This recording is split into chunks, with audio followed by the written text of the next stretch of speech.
unlike medications where you're just blocking certain receptors and the brain is adjusting to those medications, but there's no real healing process going on in the brain. We actually think that this treatment does have the potential of creating a healing process in the brain.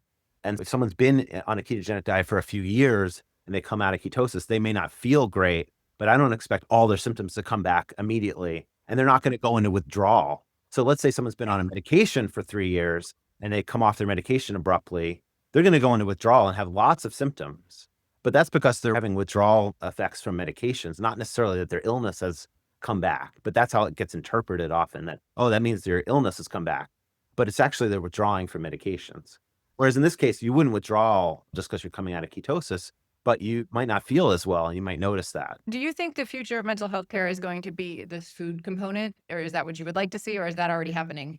I would like to see it. It's certainly not already happening. I think the experience in epilepsy is very sobering because it's been around for more than 100 years. And there's 2 Cochrane reviews showing that this dietary treatment works when the medications don't work and that you get this healing process.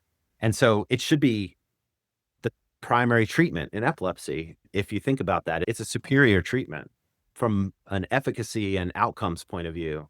And yet it doesn't even get offered most of the time. So that's very sobering about the way our medical system works and our food system works and how all this could potentially play out in mental health as well.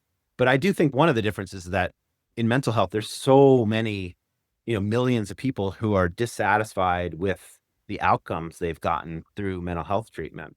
And so I think that there's a real potential for there to be a grassroots effort to really take charge of people's own lives, starting with individuals and then maybe communities as well, to really make this a higher priority in mental health.